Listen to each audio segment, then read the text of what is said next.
I would like to call the May 10, 2023 regular meeting to order. It is 4:30 p.m. There is a quorum present, and notice of this meeting has been posted in a time and manner required by law. Mr. Secretary, would you please call the roll? Mr. Scott Carson. Here. Mr. Charles Perry. Mr. Kyle Hogemeyer. Here. Ms. Paulette Traylor. Present. Ms. Nikita Lagway. Here. Missing members, Mr. Cliff Williams. My name is Chad Jones. Thank you. The board will now convene into closed session for the purpose of considering matters for which the closed session is authorized by Title V, Chapter 551, Texas Government Code Sections .071-.084. A, pursuant to Texas Government Code Sections 551.074 and 551.0821, conduct hearing and deliberate Level 3 student grievance from Willis High School. B, pursuant to Texas Government Code 551.071, consult the board counsel regarding legal issue pertaining to Level 3 student grievance.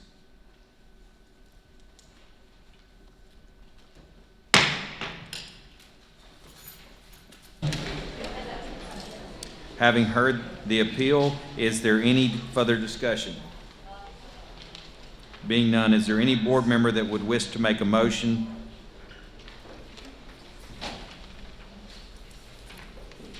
Being none, we will move on to the next agenda item. We will now hear public comments. Tonight, the first person who signed up to speak is Ms. Diane Hibner.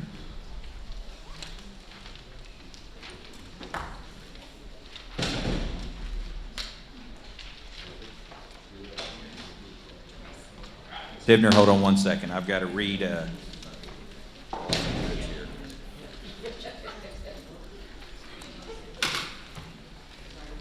Let me get off track. The board will now hear comments from the audience during the public comment portion of the meeting. The public comment portion of the meeting will be no longer than 30 minutes total. Each speaker will be allowed a maximum of 3 minutes to address the board. Groups of 5 or more people that wish to express the same viewpoint on an issue must appoint a representative to speak, and they will have 3 minutes to present, unless the topic is an item on the board agenda.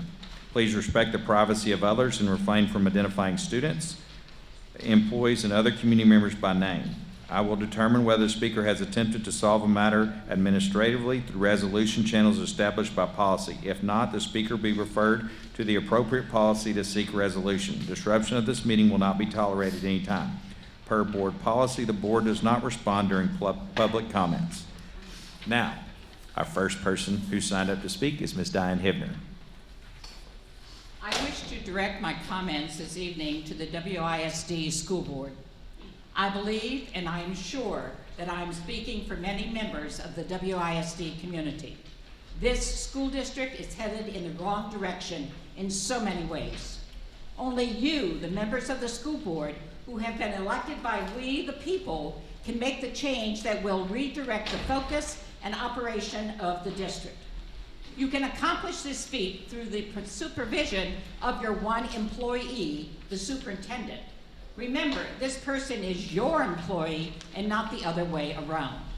You are to expect this person to provide you with adequate and truthful data, as well as an opportunity to provide you with the data for your own research.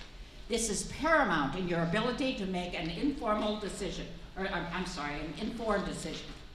Considering transparency, which we demand of you, let me provide you with transparency as to why we are headed in the wrong direction.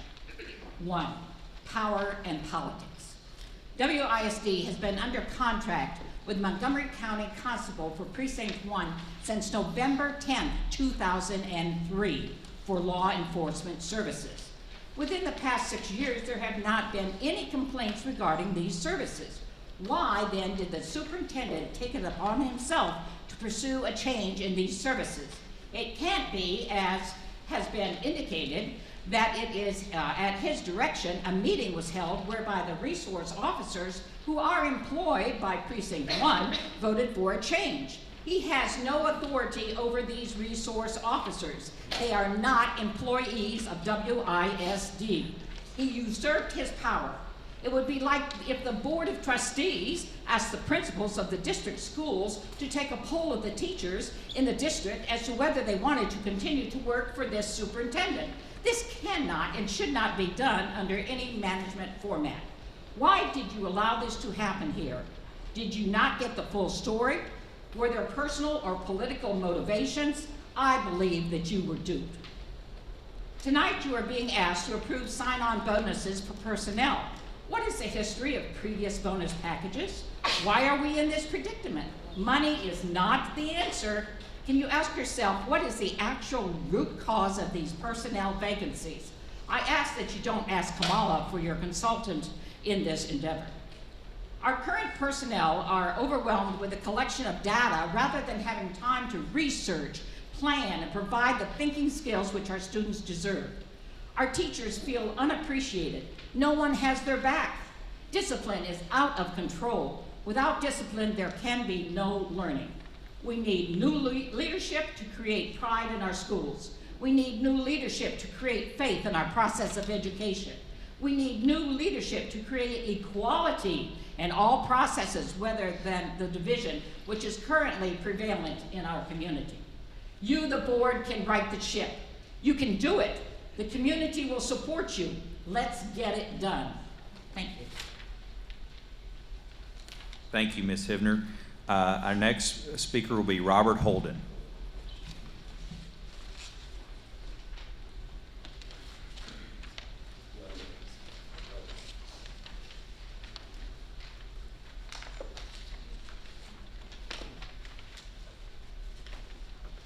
Another beautiful day the Lord has made. In reference to the school books that have been questioned before the board, your board policy manual states that instructional resources includes library acquisition, supplementary resources for classroom use, and the primary objectives of instructional resources are to enrich and support the district's educational program. Further, the district's professional staff will select and acquire resources that enrich and support the curriculum. If that's true, please take fellatio and sodomy out of the curriculum. Kids don't need it. Stimulate growth in factual knowledge, employment of reading, literary appreciation, aesthetic values, and societal standards. They must meet high standards for artistic quality and or literary style. These books don't. Are designed to provide information that will motivate students to understand their duties, responsibilities, and privileges as citizens participating in our society. Please remember that quote from your guidance. Next month, I have a short video for you to see. For library selection, they're integral to the instructional program. So all these books promoting pornography are integral to the instructional program. So maybe it's the instructional program that needs to be changed. These books may serve some who feel neglected by the societal standards, but they do not serve societal standards. What is their aesthetic value? Do you really believe your students will voluntarily submit to being drafted, or will then choose 5 years, or will they choose 5 years in jail instead? And remember, they just raised the draft age to 47. And in 1999, they passed a draft law where females can be drafted and can be sent to the front. And in whatever service you go, you don't know that you're going to serve there. We had a lot of Navy with us on the ground in Vietnam. And they will be frontline troops when needed also. They have no choice. They are first combat warriors. You need to review the curricula and remove all teaching of fellatio, sodomy, teaching that black folk are inferior victims and no hope of changing their circumstances. Have you identified the teachers who are teaching this and use these books as part of their curricula that they are teaching or for reference? Having seen the response to others to challenge of these books, there's no evidence that you have a committee meeting that meets the required stated objectives of the board. In fact, the reviews that I've seen show one signature and then a bunch of hand scratching by somebody's top. So there's no evidence that these committees meet the requirements that you've laid out. Thank you. Thank you, Mr. Holden. The next speaker is Sunday Shibley.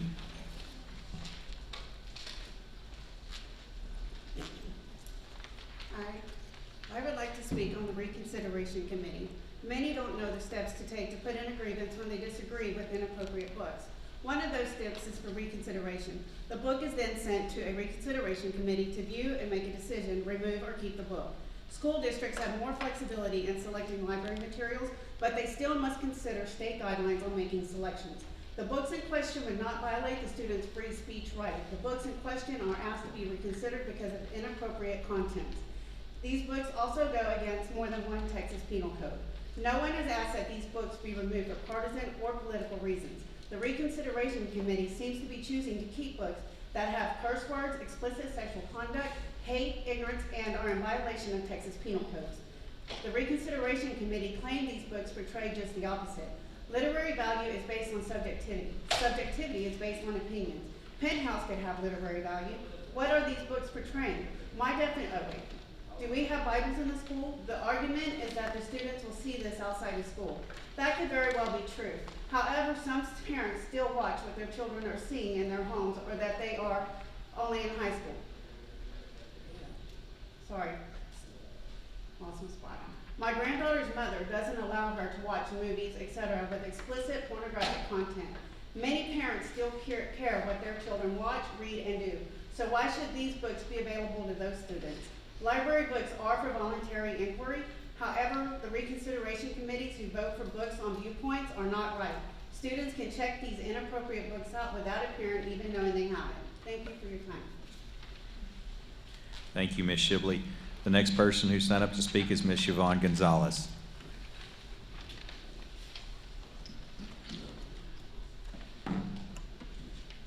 I'm here today to talk about our children's safety.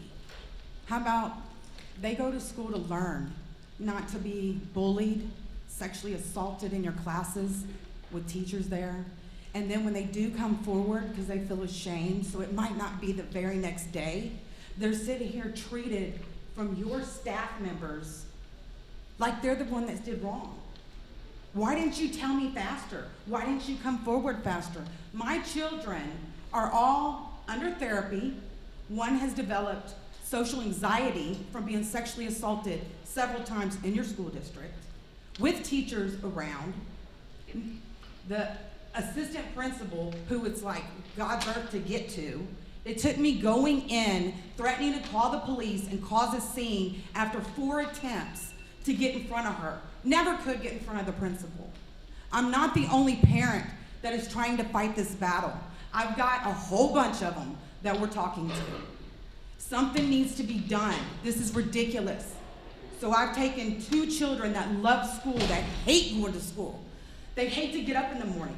They hate what they go through every single day, and then have to go to therapy. Do you know how it is to take a child that loves school and was in every sport and everything because that was her passion, and now she's on meds because she has nervous breakdowns from being sexually assaulted? And I have to come to the school board to even get somebody to remove the child from her class? This is ridiculous, and something needs to be done.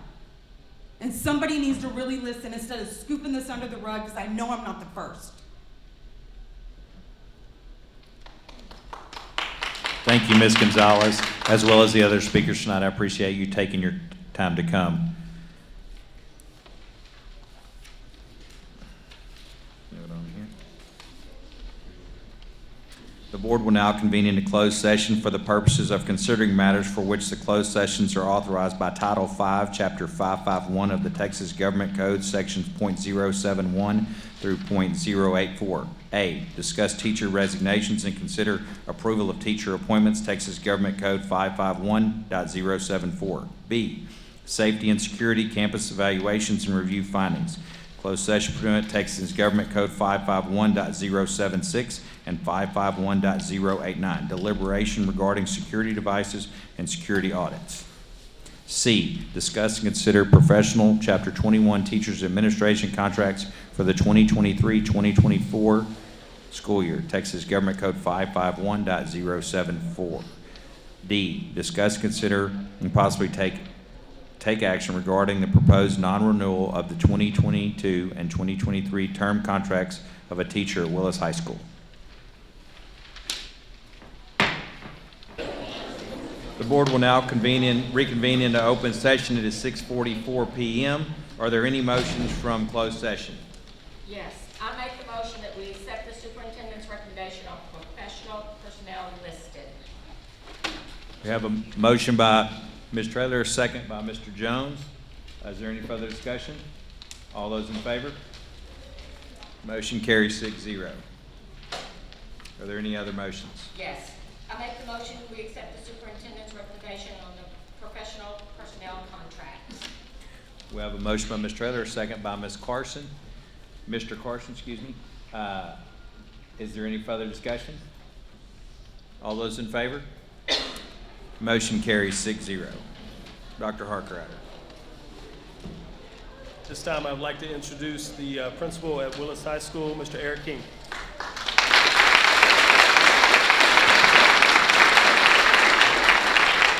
Good evening, Dr. Harkrider, Board of Trustees, Ms. Rogers. Tonight I want to recognize our students and showcase the good things happening at Willis High School. First, I want to call up two students. I want to call up Amanda De La Rosa for our pledge and Ryan Newman for our prayer.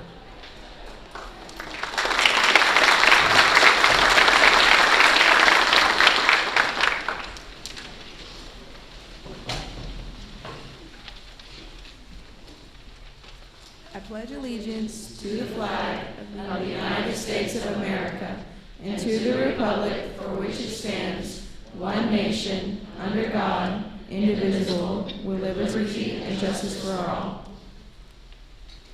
Honor the Texas flag. I pledge allegiance to be Texas, one state, under God, one and indivisible. Now for a moment of silence.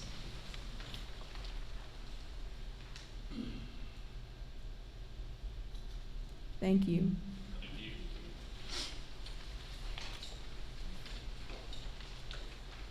Let's pray.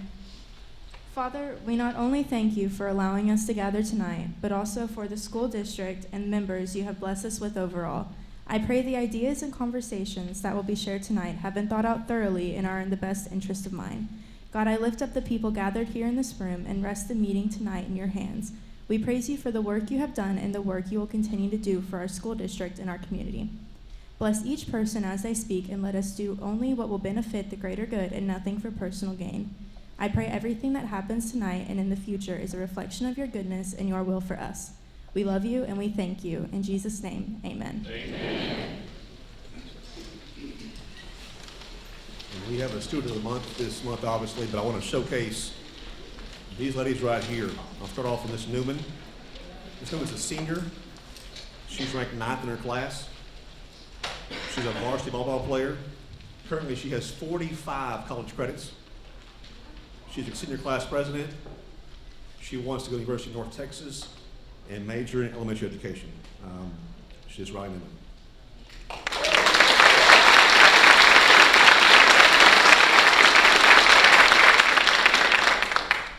Next student, Amelia De La Rosa, is a junior.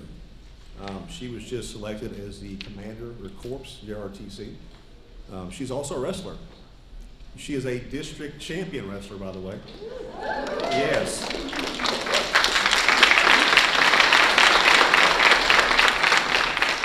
And also, she is in our top 10% of her class. Thank you.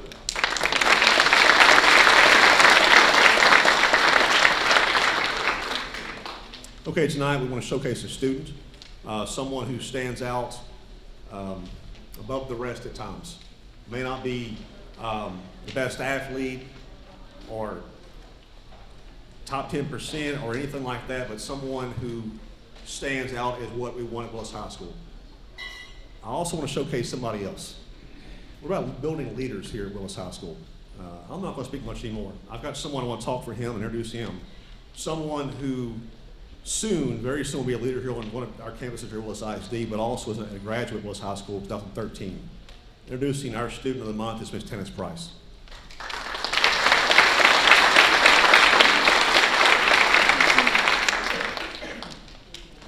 Our student of the month this month is Mason Lightfoot.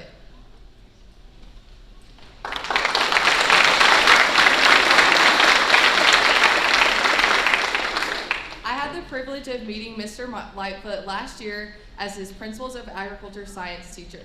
I watched Mason's high school career take off while he dove into activities such as Bass Cats and Willis FFA. He fought with his team on the water as they gained an invitation to regionals and immersed himself in leadership activities as a green hand in FFA. This year, he has kept his fishing pole in the water with Bass Cats and was elected as Willis FFA's 2022-2023 treasurer. He has grown into an impactful leader and a role model for his peers. He went into this year with caution as he was put into an Algebra 2 honors class with Miss Wilson. Ms. Traylor and I have had many conversations with Ms. Wilson about his work ethic and dedication to his academics, as he has attended tutorial sessions and stayed after class to reach his goals. There has not been an adult I have run into that does not rave about this young man's outstanding character. Of all the positive attributes that he has, his leadership and respectful demeanor are both beyond his years. Mason, we are all very proud of the young man that you are and wait knowing that you will leave Willis High School a better place. You young men are going places.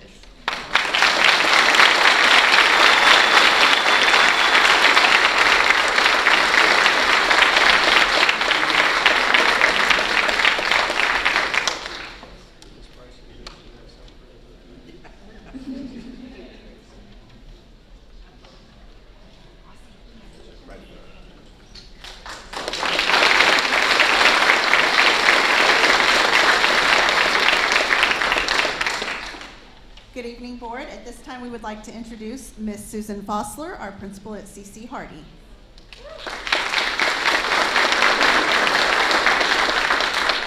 Good evening, board members, Dr. Harkrider and Ms. Rogers. I am very, very impressed with the student that we are presenting tonight. I promised the teacher I wouldn't say too much because she's got an amazing things to say about the student. But I'm going to introduce Ms. Stephanie Womack, who's going to present to you today Mr. Malcolm Cash Wilson.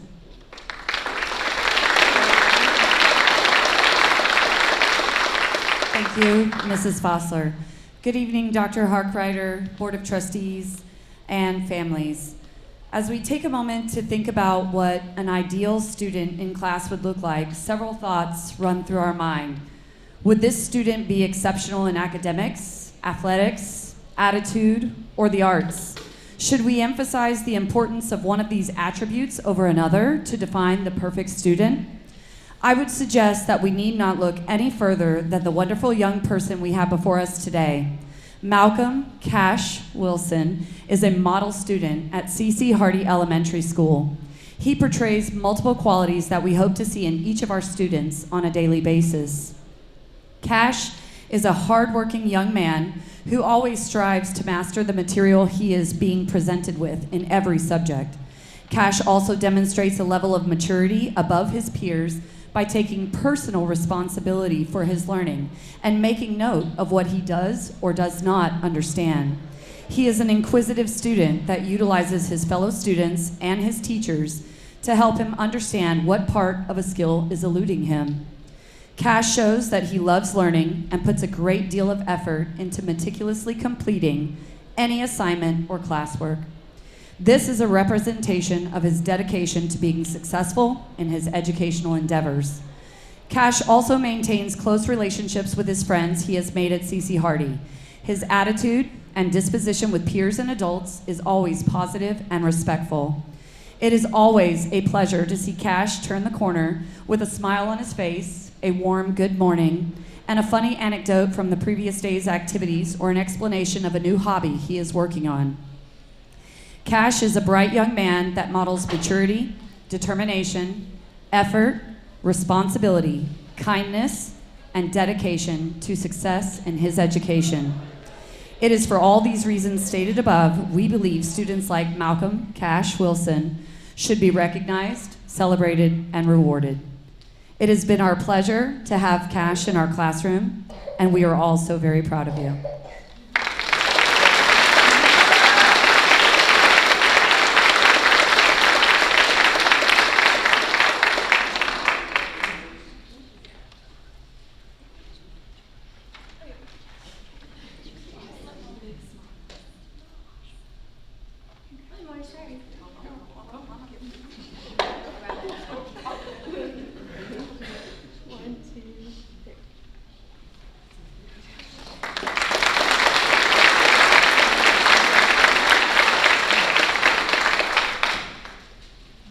time for our May Recognition Month. And you know, we do this a couple of times throughout the year, but this is our biggest one.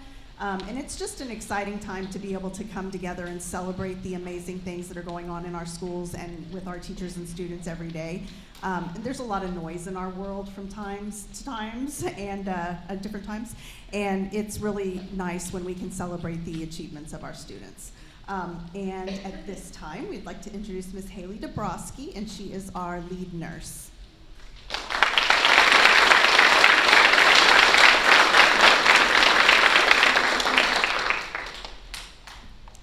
Good evening, Board of Trustees, Ms. Rogers, Dr. Harkrider.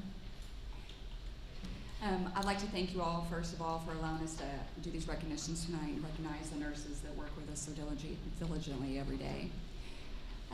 So as you know, this is my first year in this role, and I just want to say how honored I am to be able to work with such a wonderful group of nurses. They really have made my job easy, and I am very blessed in that regard. School nursing, it's a wide spectrum of things, and I want people to recognize that it's more than just applying bandages and passing out medication. There's a lot that takes place in the clinic on a daily basis. And every one of these people over here, they do a fabulous job, and they juggle a lot of responsibility, and they answer to a lot of accumulation of issues that they have to deal with on a daily basis, but at the same time, they are helping to ensure a safe and healthy environment on their campus. So that being said, I am honored to introduce them to you guys, and I'm going to call them up, and I'm presenting them with a gift as well as a thank you. So we'll start with Stacy McNew, Cannon Elementary.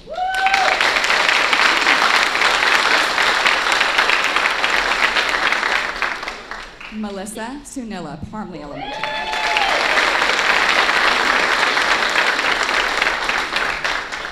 Kristen Ennis, Roark.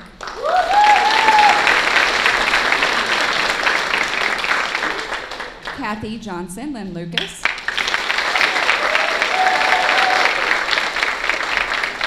Melody Mansfield, CC Hardy.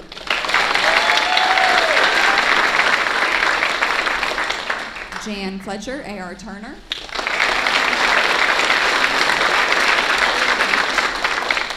Candy Laudinger, Willis High School.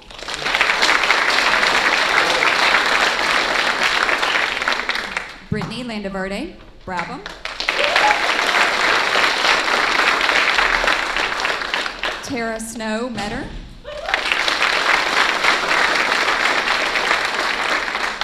And Heather Schranemeyer, Lagway.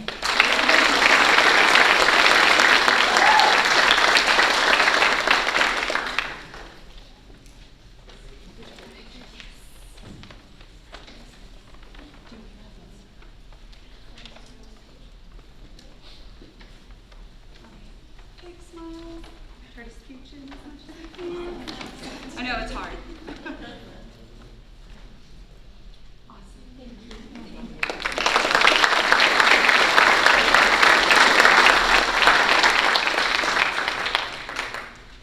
Okay, one more thing. So, you know, my daughter is a senior and she's graduating from Willis High School. We came here in 2016, and it's been a really good experience for my family. I'm very grateful to Willis ISD and to Willis High School and Brabham Middle School for just training up my students. This is the first time my daughter's been to a board meeting, so I'm very proud to celebrate the dance team tonight and to get to be a mom having her child recognized. So thank you for everything that you do.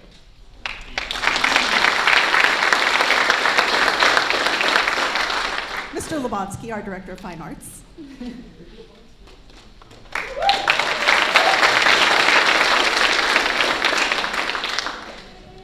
Good evening, Mr. President, board members, Dr. Harkrider, Ms. Rogers. It has been a fantastic year for Fine Arts in Willis ISD. From our district art show that we had here in the central office building on Saturday to our very first college fine arts signing day yesterday at the high school. The year has been chock full of awesome experiences for our students. I'm very proud of the students and the teachers for providing those experiences. Tonight, we are going to be recognizing two fine arts groups that have reached the highest rating in two of the endeavors they've tackled this spring. And the first of those groups will be our Willis Drill Team. And they traveled to Orlando to participate in the Crowd Pleasers National competition. And thank you very much, board. You allowed them to make that trip. And while there, amongst many other accolades, they received a first place in their kick routine, which makes them a 13-time national title holder in their 50-year history, which is a wonderful accomplishment.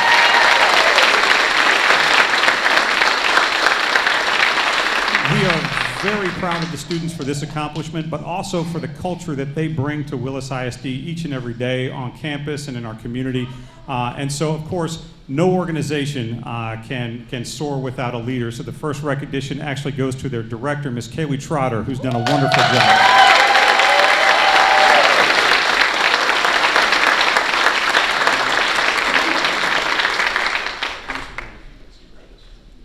Students, as you come in, if you'll come across, receive your certificate, and then we'll kind of congregate up here and we'll be exiting back to your left.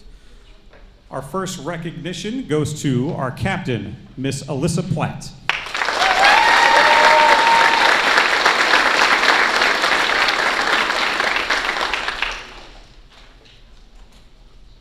Abigail Hayes.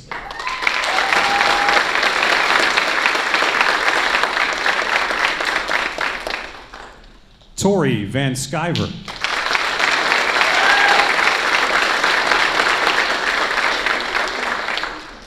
Savannah Moore.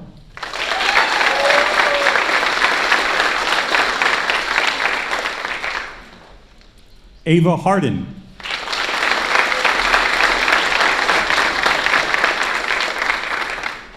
Hannah Gray.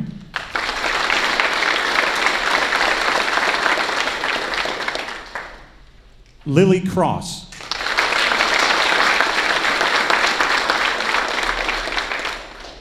Emily Fales.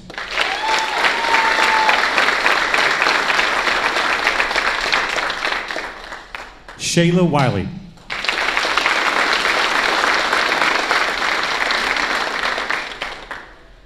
Allison Hunter.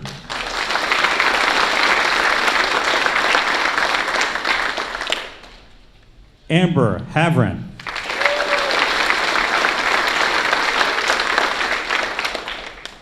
Michiko Jones.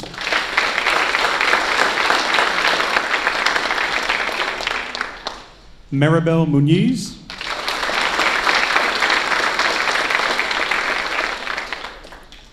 Ella McDonald.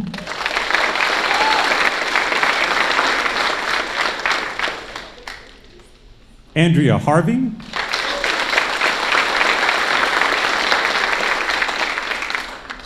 Lexi Buell.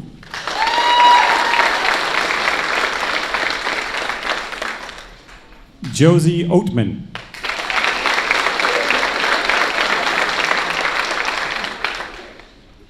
Laren Trahan.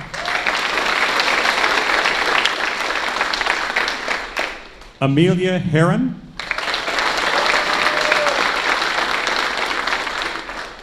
And Haley Light.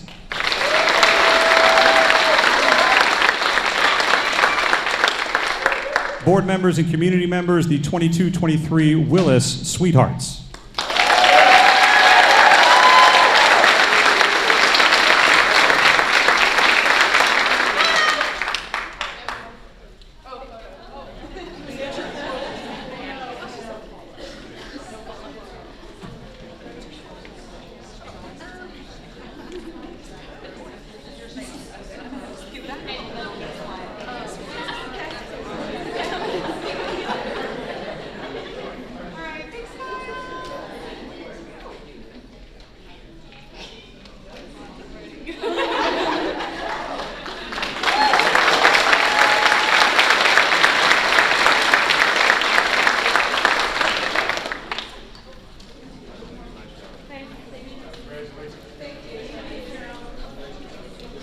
Our second group to be recognized for fine arts this evening is our varsity mixed choir from Willis High School.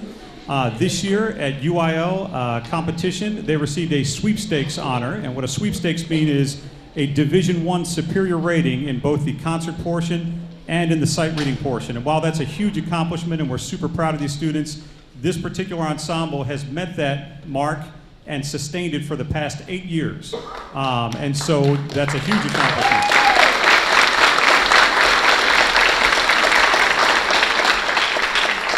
For our choir, we're going to do this recognition a little bit differently. When these students obtain these skills and they dedicate themselves to this purpose, it's not something they learn for a test or a one-time concert. It's a skill that they carry with them through this crucial time in their development, and then they are able to experience life with this skill set as they go forward. And so we thought the best way that we could recognize these students tonight in the true sense of a chorus is to let you hear and see and feel what it means to be a superior ranked ensemble in the state of Texas. And so with that being said, under the direction of Miss Laurelyn Jankowski, Miss Chelsea Jimenez, the varsity mixed choir will be performing this evening The Lone Wild Bird by Richard Burchard.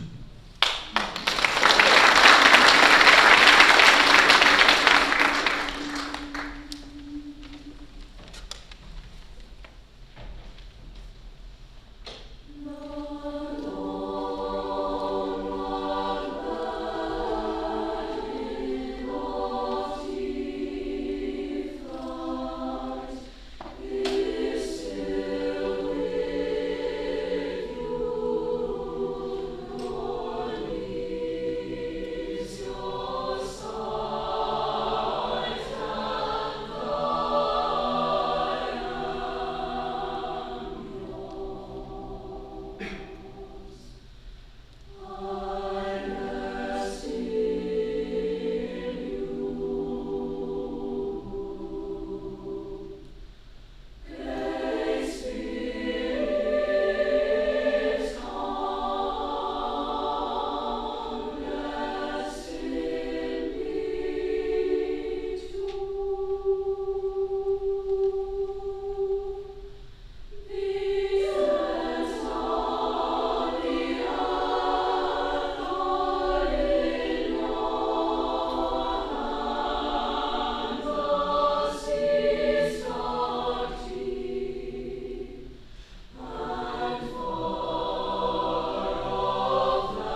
Mr. President, board members, Dr. Harkrider, Ms. Rogers, I just said a moment ago that these students learn this for a purpose of getting these skills, and then they take it forward in life, and I can prove that. Back in the fall, you approved these students the ability to go to New Orleans on a spring trip. And imagine that group taking that piece into the St. Louis Cathedral in New Orleans and letting that piece ring in the way that human beings designed a cappella music to happen. And that's the experience that these students are now able to carry forward because of the skills they learned in Willis ISD. It has truly been a fantastic year in the fine arts. Thank you so much for your commitment and your support to the fine arts. It is making a huge difference for our students each and every day. Thank you so much.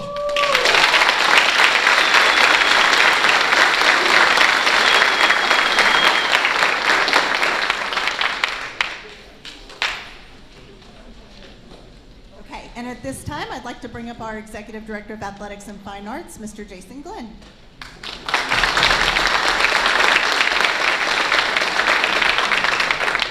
Good evening, board. Dr. Harkrider, the lovely Ms. Rogers. Today, we have more recognitions today from our student athletes.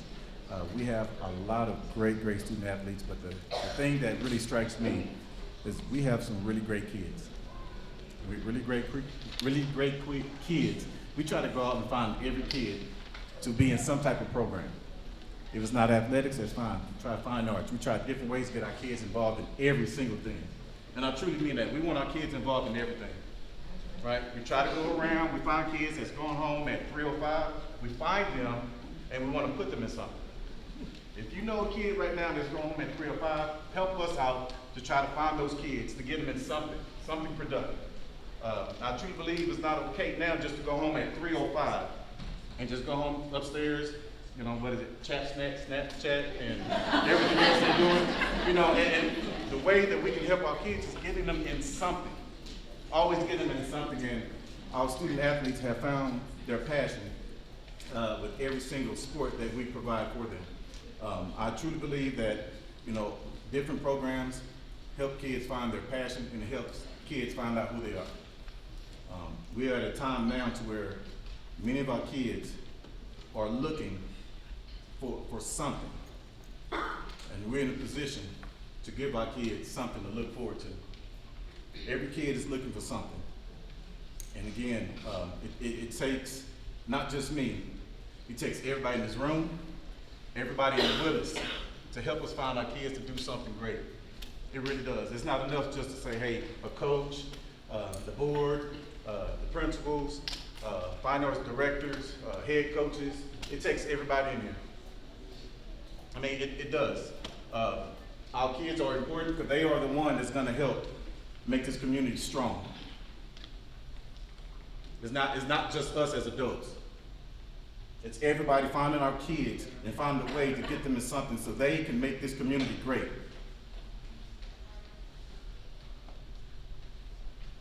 So today, we have some amazing kids that's going to help this community become greater, consistently great, not a one-time thing.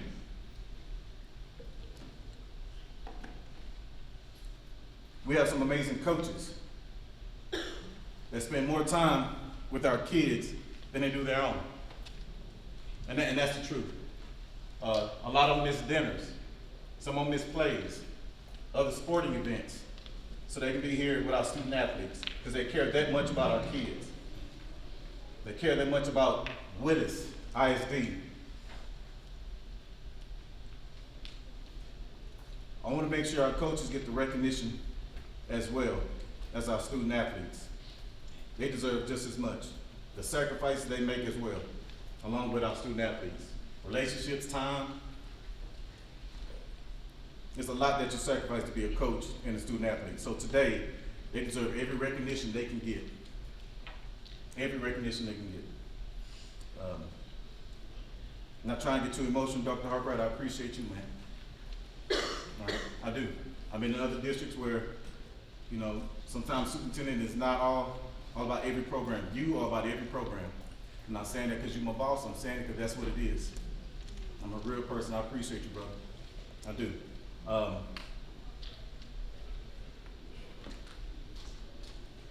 I'm sorry. So first coach we have Coach Gary Kemp.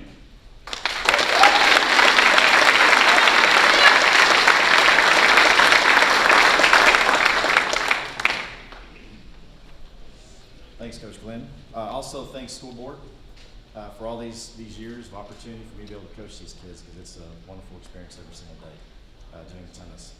Gary Kemp, head tennis coach.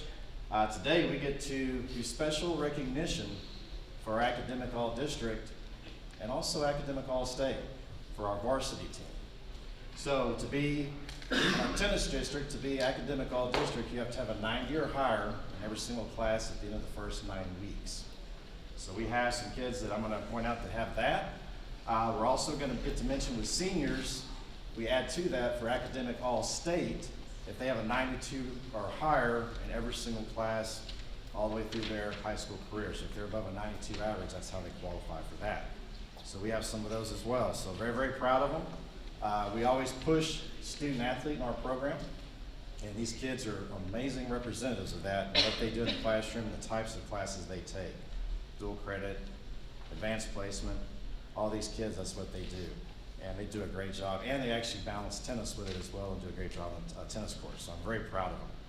Lisa Parrott, my assistant, will be helping out, handing out certificates. Again,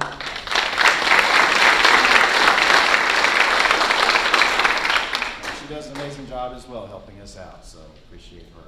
All right, we're going to go ahead and start with junior, academic all-district, Madison Moore.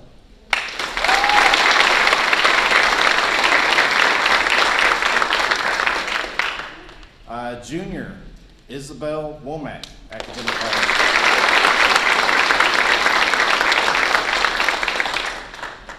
Freshman, academic all-district, Bryce Bickley.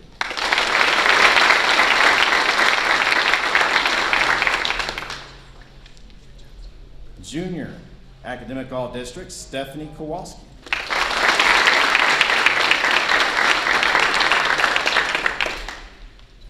Junior, academic all-district, Jacob Player.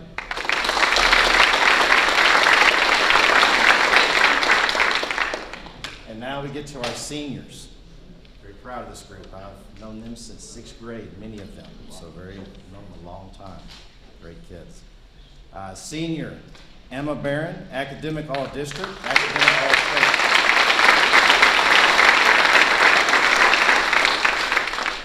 Senior, Blaine Eckert, academic all-district, academic all-state.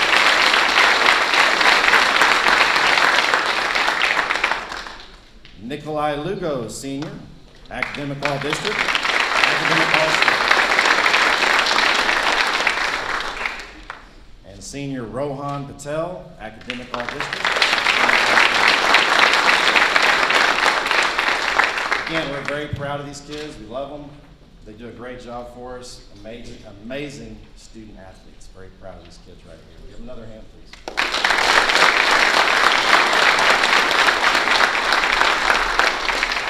Now we'll have Coach Brian Fitzgerald, powerlifting. He's coming on up.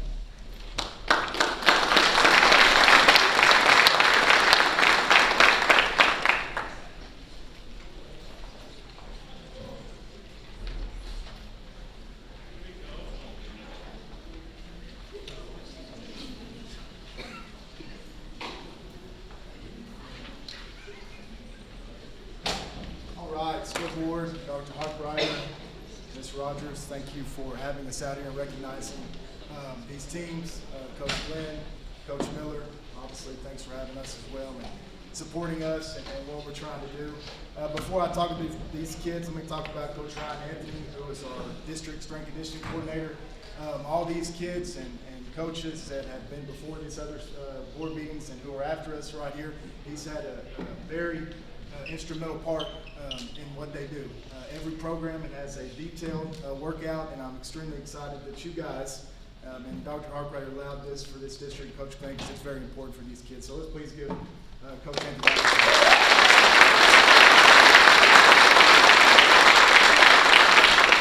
All right, so we're not here for him, but I figured we needed to say that. We are here for the kids, and this is powerlifting for those of you that don't know, and I'll be quick, sorry. It's 3 lifts for 3 different, 3 attempts for 3 different lifts, bench, squat first and bench and deadlift.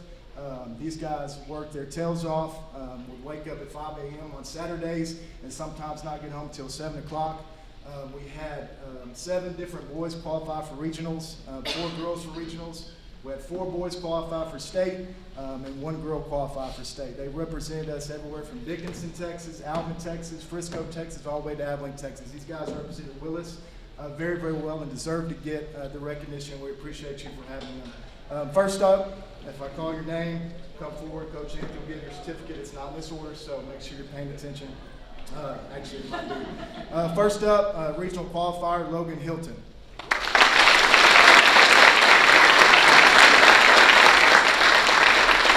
Second, we have regional qualifier and state qualifier, Jacob Gober.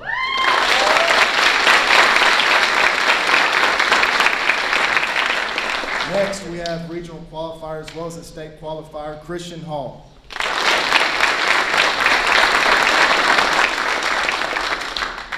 Next up, regional qualifier and state qualifier, Ethan Haynes.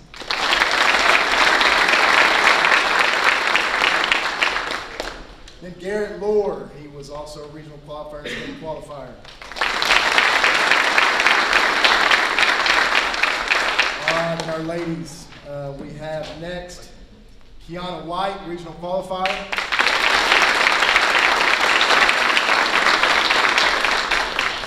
And lastly, regional and state qualifier, McKenna Klebb.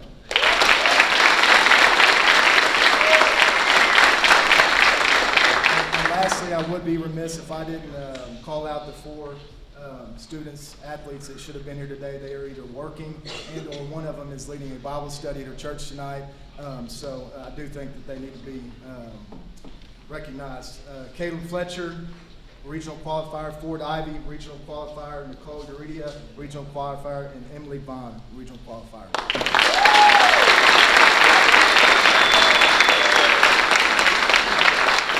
Next up, we have softball with Coach Laura.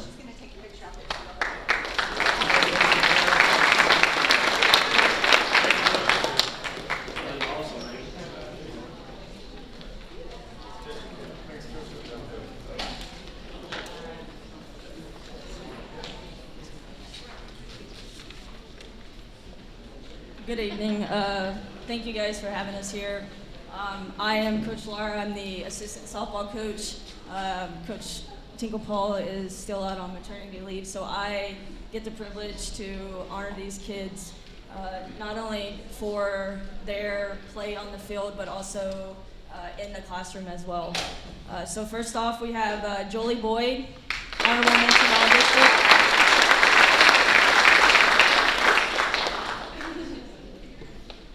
Kinley Chapman, pitcher of the year.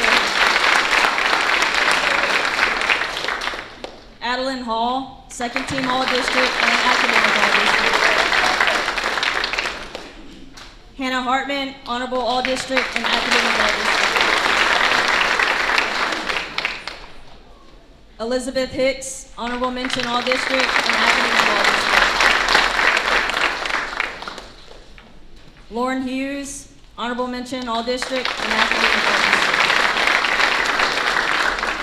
Lindsay Hughes, honorable mention all-district, academic all-district.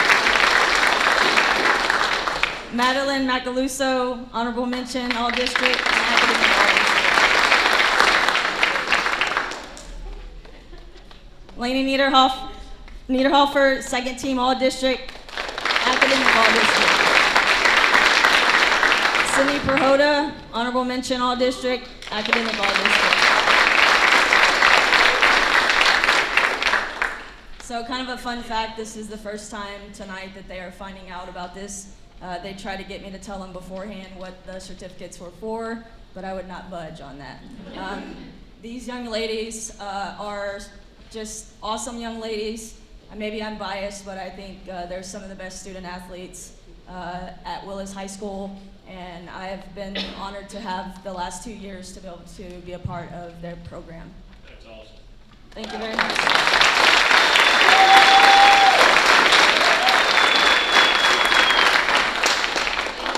Next we have a boys track, Coach Derek Vaughn, and girls track coach Aaron Breed.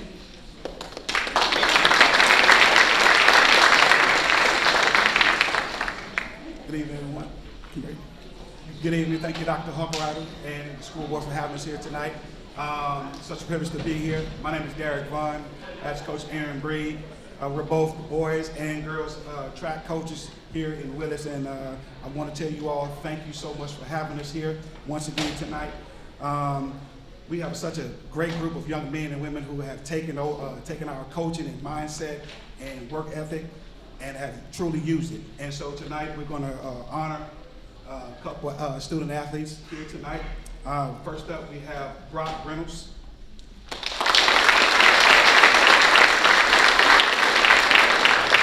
Brock is a young man who made out of district in the 4x4 relay race to the area meet. Next we have Heath Grant.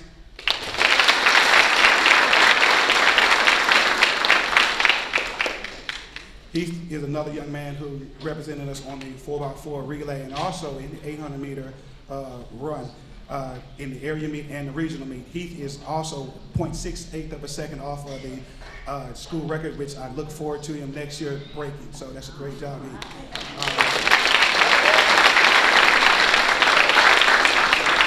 I also want to mention a couple students who are not able to be here tonight. It is DeBron Hampton and Daniel Nickel and Anastasia McGowan, who represents us on the female side. Thank you.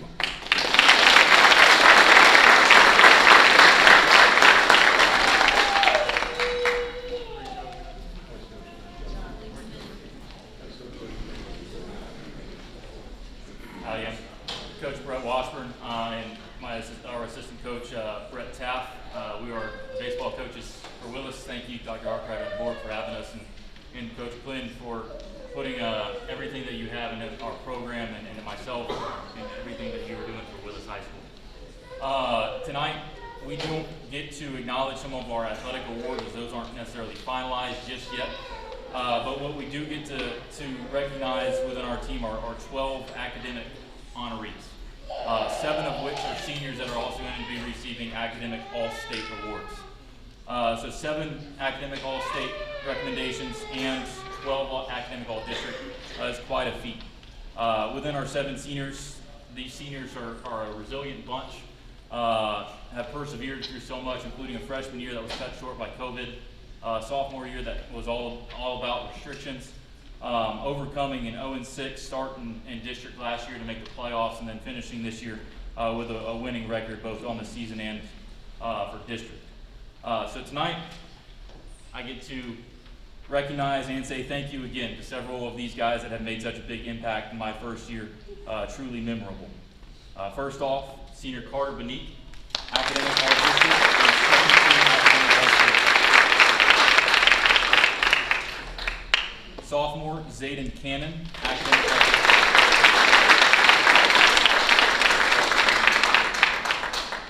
Senior Blake Dorwart, academic all-district, and second team academic all-state.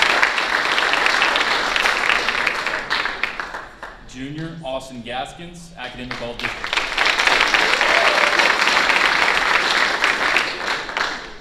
Senior Braden Hawthorne, academic all-district, and 17 academic all-state. Senior Hutton Hagemeyer, academic all-district, and first team academic all-state. Junior Jaden Menjivar, academic all-district.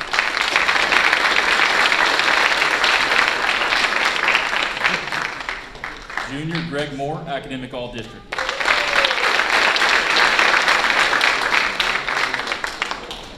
Senior Diego Rice, academic all-district, and 17 academic all-state.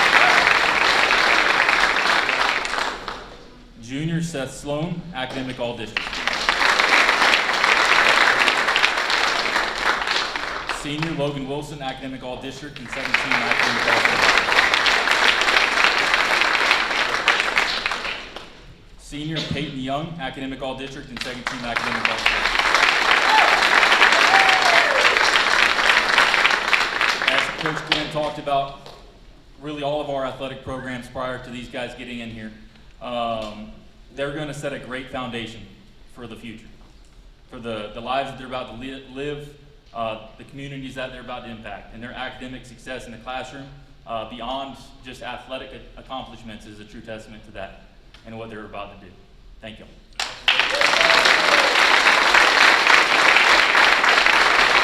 Up next is boys soccer coach, Coach David Ott.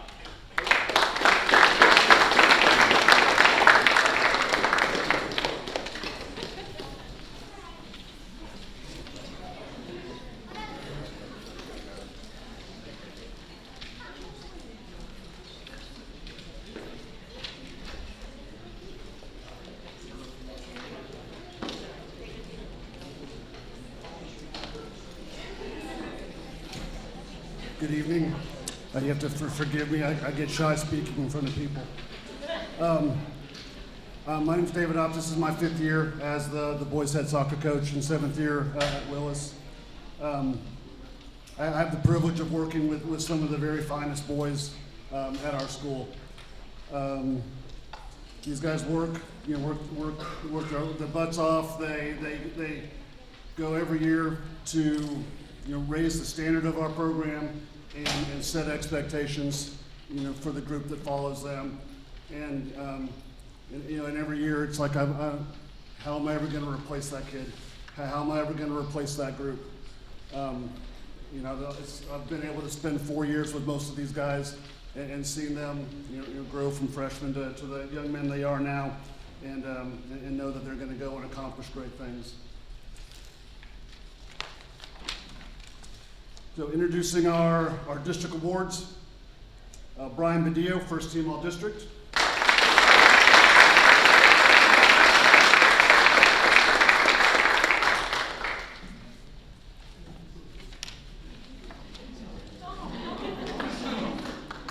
He has an entourage.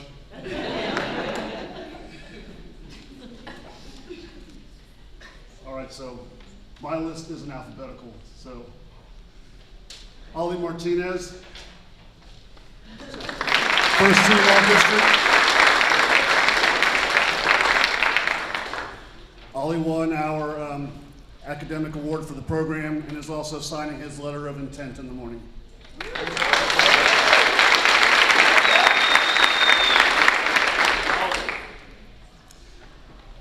Noe Gaega, second team all district, junior captain.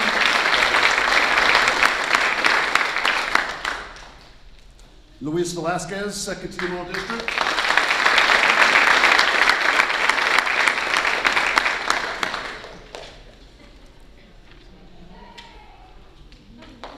Sorry, I don't have the certificates in front of me, so. Edwin Nieto, honorable mention.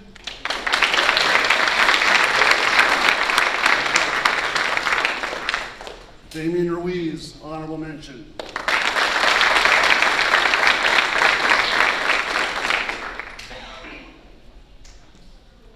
J.U. Torres, honorable mention.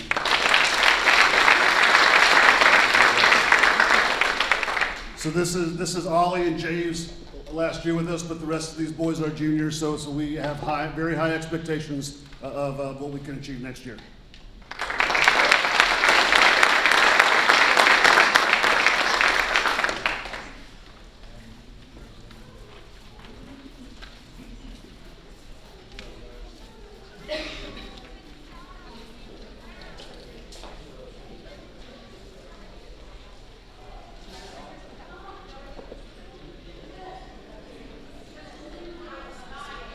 Hi, I'm Coach David Opp.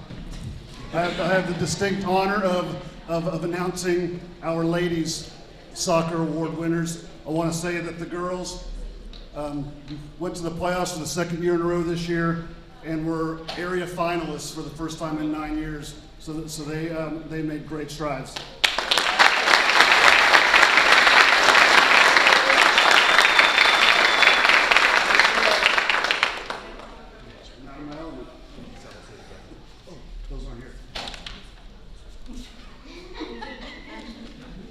We're good. First team all district, Lucy Smith.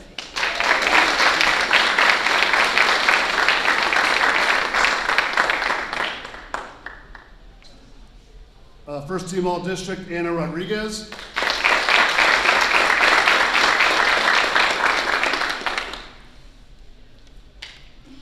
And you know, Coach Glenn, yours say which one's one the academic mind doesn't? Let me read it off. Here you go. We're good, sorry.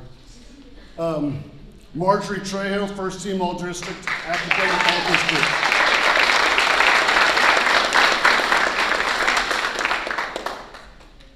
Olga Barcenas, second team all district.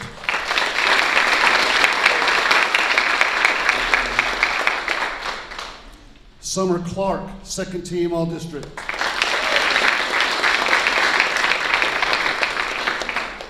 Brittany Cortez, honorable mention.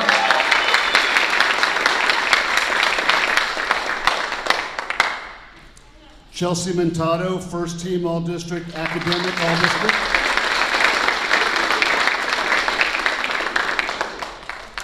Georgia Paw, second team all district, academic all district. Ali Ramos, honorable mention all district.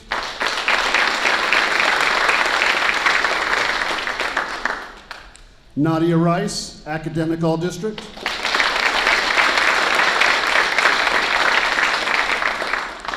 And Alyssa Rodriguez, academic all district.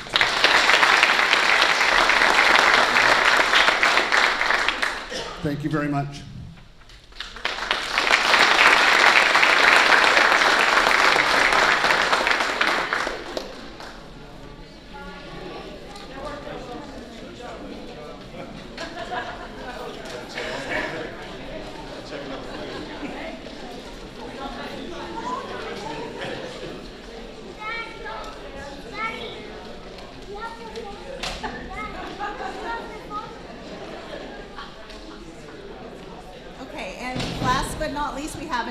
Presentation tonight from Darren Grissom with Solution Tree. He will explain.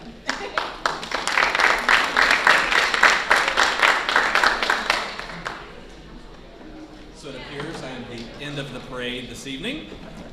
What a night to be here in Willis ISD. Dr. Harkrider, President Hagemeyer, trustees, my name is Darren Grissom. I'm the State Executive Director for Solution Tree here in Texas, and it is a great night to be here when you're recognizing all of the things that make the whole student and really celebrate everything that makes our schools in Texas amazing. So kudos to you, your teachers, your coaches, everyone who supports this community. I do wish more people could see those kinds of recognitions going on. But I'm excited to be here to celebrate the ongoing excellence of Parmley Elementary School as they renew their designation as a model PLC campus.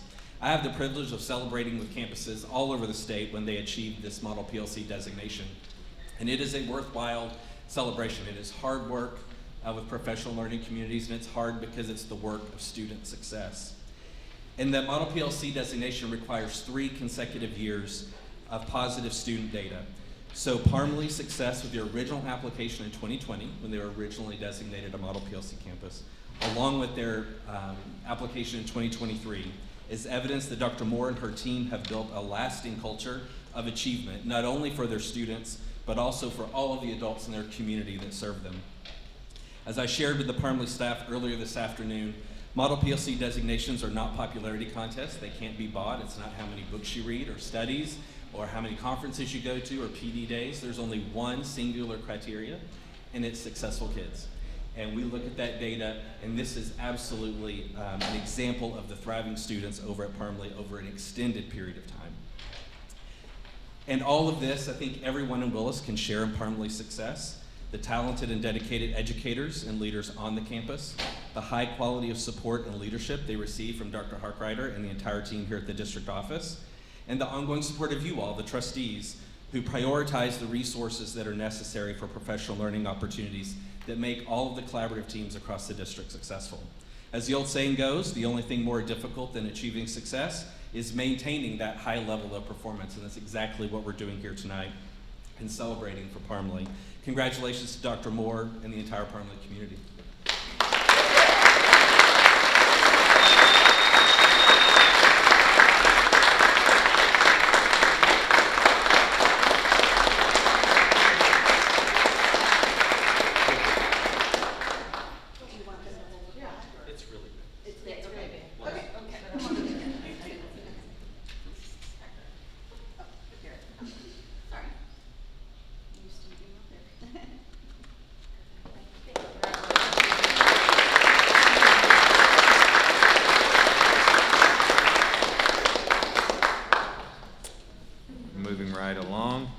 11, standing informational and ad hoc reports and items. Item A, Willis School Health Advisory Council report. Hello again. As the chair of the School Health Advisory Council, I'm here to provide a recap of the 22-23 meetings that we had this year. The SHAC met 4 times during the 22-23 school year. In February, the committee unanimously voted to recommend Healthy Relationships campaign, which addresses healthy friendships and healthy dating. The campaign meets TEAC standards for middle and high school levels.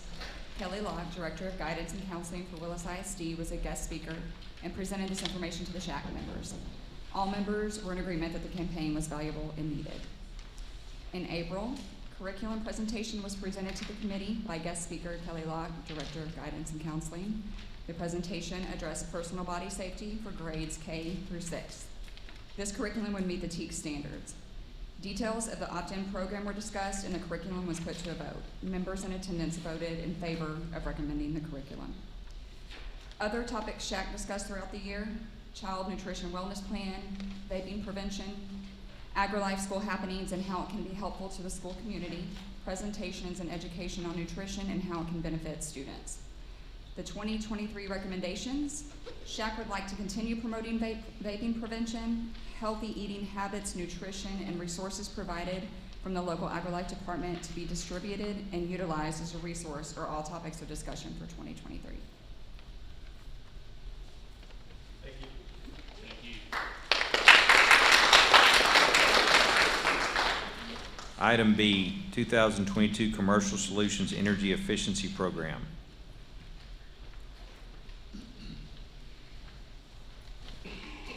Thank you, sir. Good evening, board members, Dr. Harkrider, Ms. Rogers. If you remember, in March, we came to you with some cash incentives that have been provided through a program with Entergy. And in March, we received the cash incentive check for a little over $22,000. We have received an additional one for some of the items we have done. A couple of examples of those are all the gyms we added, the chiller project at Hardy, a couple of roof projects. Bottom line is the cash incentives we have received this month are $18,141.56.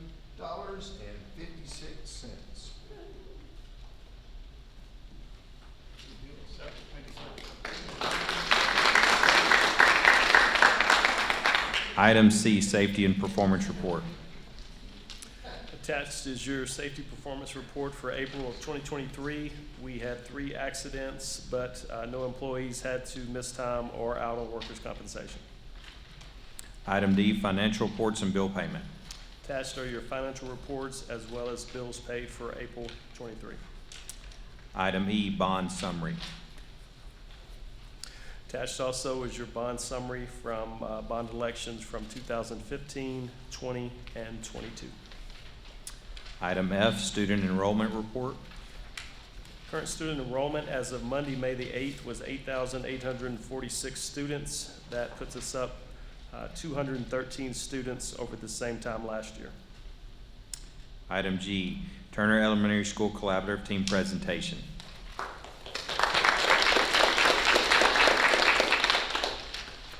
Good evening, Dr. Harkrider, members of the board, Mrs. Rogers. I am honored to introduce to you tonight the Turner second grade team, Miss Eppel, Miss Jeffco, Mrs. Harrison, and Mrs. Hope. Although I'm sure that you know that all Turner teachers do remarkable things with students each and every day, this is a team which has gotten incredible results with students this year, as evident by student math growth data. They plan for instruction effectively and efficiently, but most importantly, they use the evidence of student growth to guide them every step of the way. They make no excuses, they simply make it happen. Tonight, this team will share with you their process for working together to plan for instruction. They'll talk about collaboration and assessment to guide instruction, but they will also share the key to their success, how they intentionally and strategically fill learning gaps with precision and carefully prescribed interventions.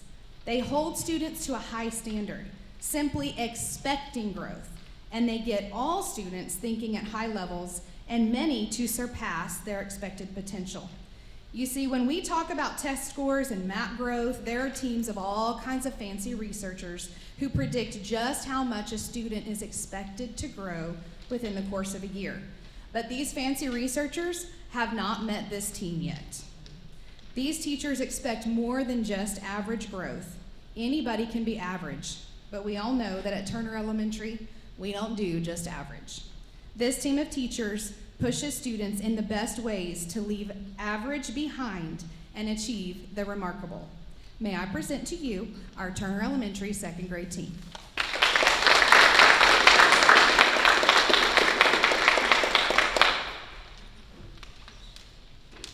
Hello.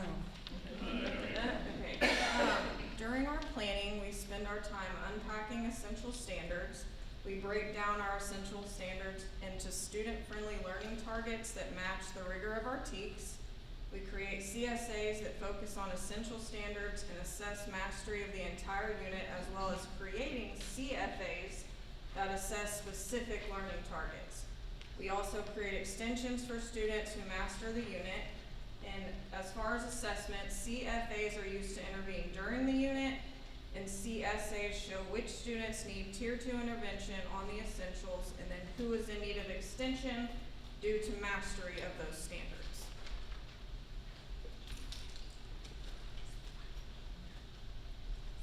To prepare for intervention, we use our IDM to keep track of students who are mastering and need intervention throughout the unit. After the unit, we provide intervention until students reach mastery. We use teacher expertise to help students that need intervention. It's not, the slide's not up there. If you're gonna have to tell me when you're ready before you have Oh, we're ready. Okay. The next one. Okay. Here's an example of one of our math IDMs, and on the left we have a percentage from each class that shows the students who mastered each learning target, and on the right we list the students in each class who need intervention. On the bottom of the page we keep track of each student in second grade, and if they either master a standard, or still developing in a standard, or are insufficient in the standard.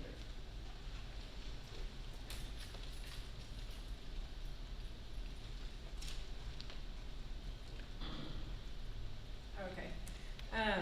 I'm going to talk about reading intervention. We use the MAP fluency data to plan for and provide intervention in phonological awareness and phonics. So we gather the data from their beginning of the year tests and middle of the year and end of the year, and we plan using all that data that we get from that. The MAP fluency is separated into two groups. So you have your foundational skills, which is below grade level in second grade if they come in with that, and your oral reading fluency. That's where they should be coming into second grade. When they've mastered foundational skills, they get to move into the oral reading fluency. Next slide, please. All right, this was our beginning of the year data, and we had 65% of our students that were in the foundational skill side, which is below grade level. So it just seems kind of like a lot, but we used that data that we gathered from their beginning of the year test, and we started intervening. And the chart above kind of shows how we categorized it. This one shows the foundational skills. It works into the phonics, and then it goes into decoding. And when they've mastered all of those, they go into the oral reading fluency side. But if you look, the phonemic manipulation is one of the most advanced sections of phonics, and nobody's in that section yet, or in the decoding one syllable section. So they were all kind of in the low areas of phonics and decoding. Okay, we'll go to the next one.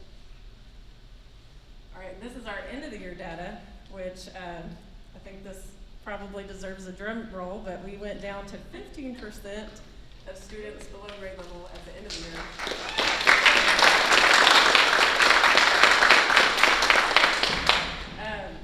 If you notice on the chart where I told you the most complicated sections were phonemic manipulation and the decoding one-syllable words, the ones that are left there have moved into those more difficult areas. So I believe that's all.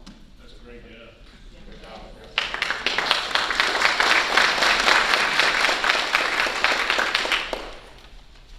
And for our students who are already mastering our essential standards, we like to extend their learning through projects and student choice. So if you could flip to the next slide.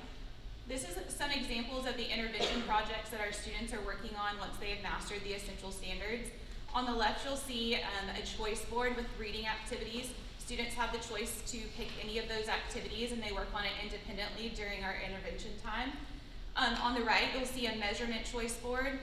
For each of our math units, we also provide a choice board where students extend their learning based on whatever essential standards we're working on. And kind of in the middle are just some projects that our students have done completely independently without our assistance to extend their learning.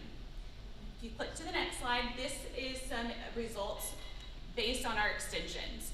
So the chart that you'll see has the number of students that have achieved higher than average growth. So in the fall, 39% of our students were achieving higher than average growth compared to 58% in the spring. For math, 40% of our students in the fall were achieving higher than average growth compared to 61% in the spring. So this kind of shows that our students, even if they're achieving high achievers already, we're still extending their learning and continuing to grow them. This is the quadrant report that we see on math, and this is for the 4 different classes. Higher than average growth is going to be anything in the top 2 quadrants, so the orange and the green, and this is the comparison from the spring to the fall. So as you can see, the majority of our students have continued to extend their learning, which is our goal to grow all students. Thank you.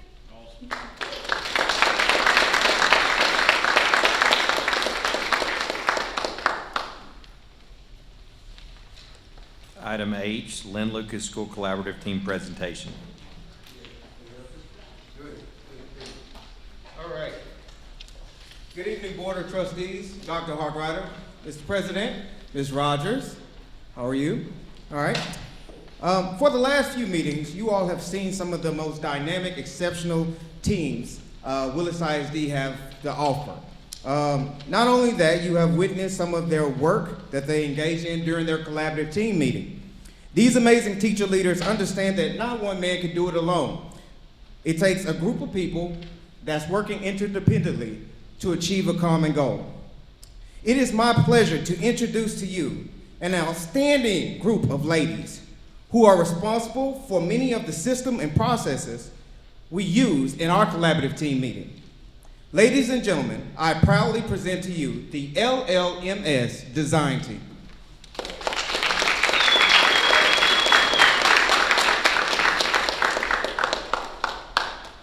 To Dr. Harkrider and to the Board of Trustees, I'm gonna stand over here and I'm gonna face the audience as I speak. Our mission on our design team is to create academic systems and processes that are efficient and effective for all of our teachers. Our purpose on our design team is to support teachers. Whatever we do, we bring it before our teachers so that they can have a time to experiment with it and give us relevant feedback from it. We want to make sure that whatever we create and modeling, that we are honoring our teachers' time and that we're also creating a positive working environment. A lot of our planning is during the summertime, where we come together with some instructional tools for our campuses. Some of those instructional tools that we have provided for our campus this year are our lesson planner designer, as well as our IDM that we track student data on. Tonight's topic of discussion tonight is about backwards design. This is something that we do in our CT as a team. This is something that we do as a point of reference when we are creating our lessons that ensures alignment. So one may be asking, what is backwards design? Click for me, please. Backwards design education is a lesson planning strategy that starts with the final assessment, and then it asks teachers to build towards that goal. Asks teachers to build towards that final assessment goal, which you'll see us reference tonight as our CSA, which we call Common Summative Assessments. Click, please. Some of our academic vocabulary that you'll see us use tonight will be CSA. Those are called Common Summative Assessments, and they are form assessment used to evaluate student learning at the end of a unit based on our essential standards. You'll also hear us use CFA, which are cognitive formative assessment. These are small, quick check of informal check for understanding. Usually this is going to be like an exit ticket or a four-corner activity when you're asking an essential question. Essential questions, these are questions that are asked throughout our learning cycle that guide our lessons. And then lesson targets, these are goals written in a student-friendly format in which it tells us what students will learn and be able to do at the end of our class. So tonight we're going to switch this up a little bit. We're going to want some participation from our board of trustees. So each one of you will receive an envelope, and inside that envelope, we want to see if you can help us build our 6 steps of backwards design. With this process, at any moment during our presentation, if you feel as if you need to adjust your steps, please feel free to do so as we will expound on each one of those. And when you are ready, just give me a thumbs up if you have maneuvered those steps. I didn't understand the instructions. Can you repeat them? So you're basically getting six cards inside of your envelope, and we want you to help us put the correct order from step 1 to step 6 for backwards design. Okay. I'm going to give you about a minute or so.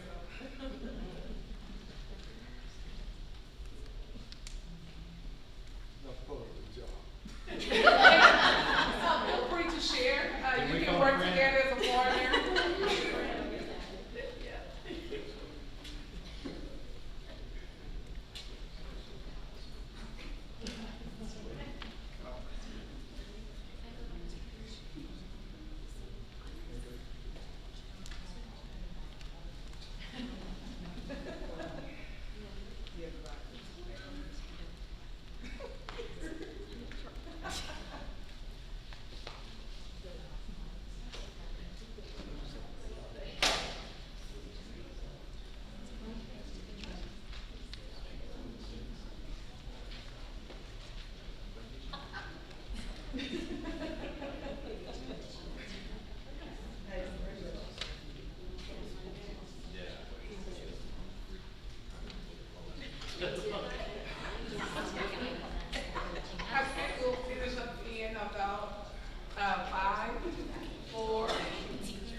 I think I would excel at this if this was multiple choice. What about Scantron? Maybe we can negotiate that.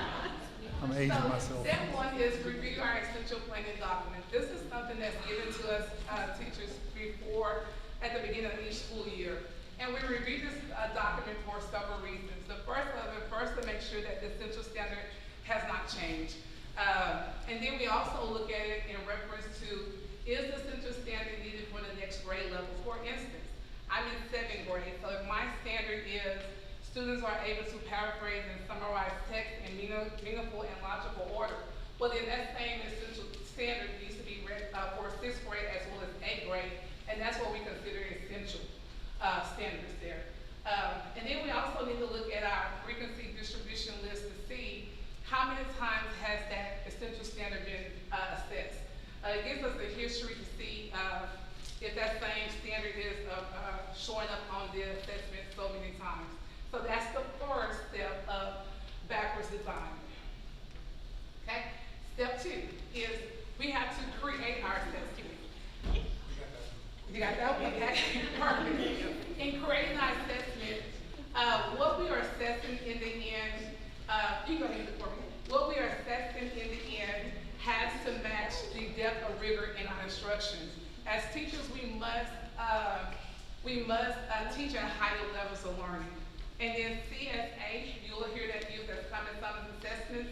Instead of reinventing the wheel and making sure that we're intentional about exposing our students to the questions that they'll see on our assessments, go ahead and just use your release START assessment that has been given to you, and Teach Resource does a great job of embedding those questions in units that we can use as well. So that is step one and step two of backwards design.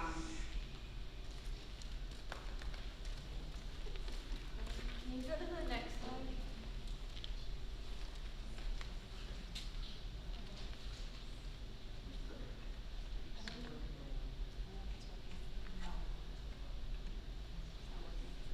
Okay, so step 3, can you click one more time?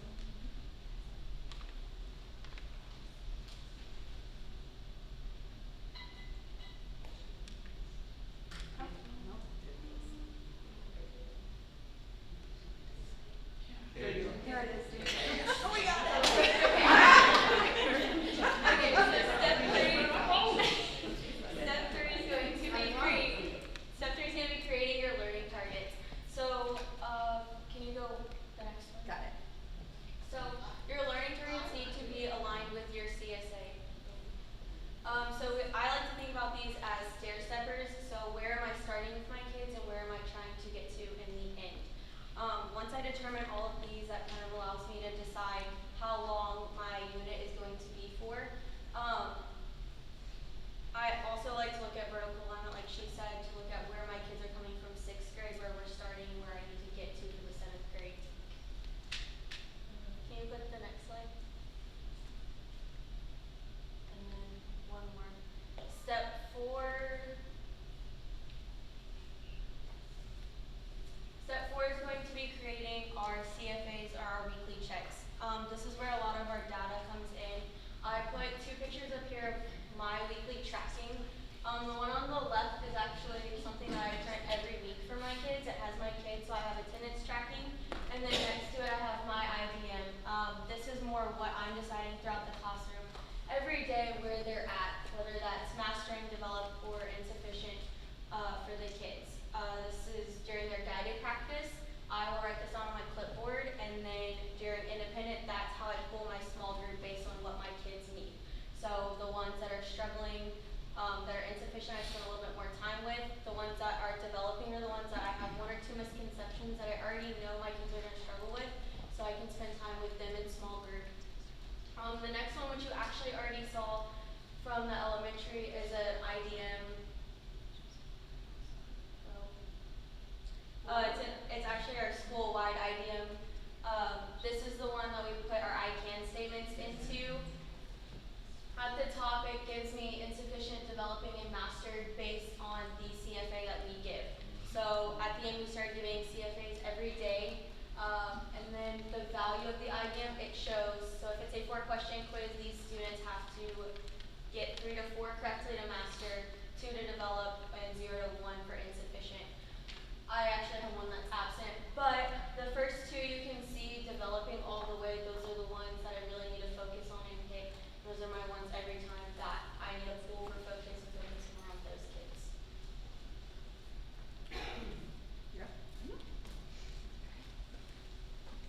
Okay, so next on our list we have, what'd you get? You go first. Okay, so we are going to be creating our essential questions. Alright, so we're going to create essential questions, and what our essential questions are is they basically, they align to our learning targets. When we are, what is it that we want our kids to be able to do before they walk out of our classroom? That's where we come up with our essential questions. We can pull these from our CSA. We can kind of create them as we go, and we use them throughout our entire learning cycle. So this is something that they're asked over and over and over throughout the class, and they should be able to answer the question correctly before they walk out the door. Can we go on to the next? So that I kind of just went over already, so we'll just go to the next one. And our last thing that we have up there is creating your lessons. How'd y'all do? Pretty good? Okay, so when we're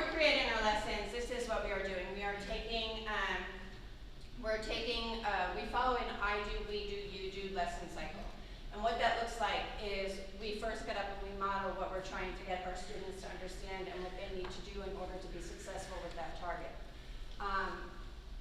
By the end of that, we might throw in that essential question and say, so what do you think? What do you think the answer here might be? Kind of get them thinking about it.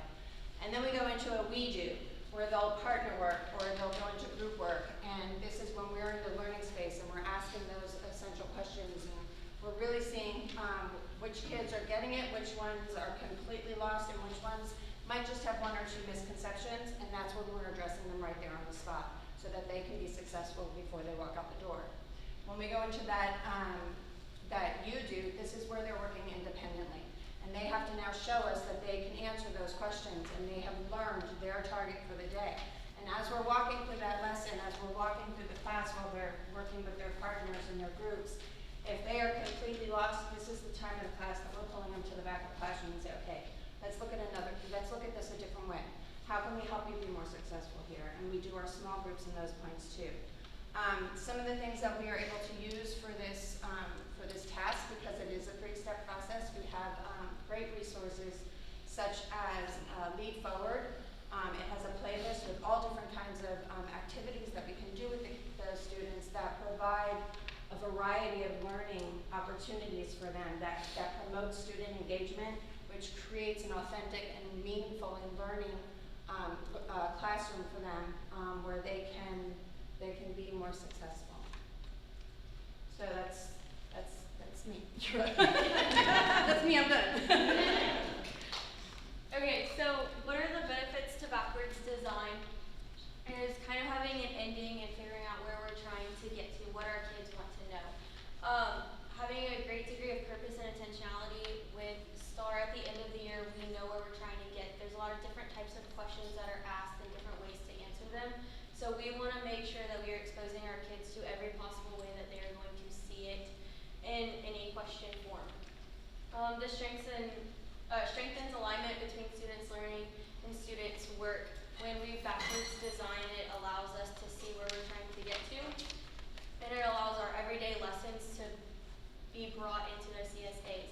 So by the end of our lesson, everything that we work to every day, they've seen they're prepared for that ending goal.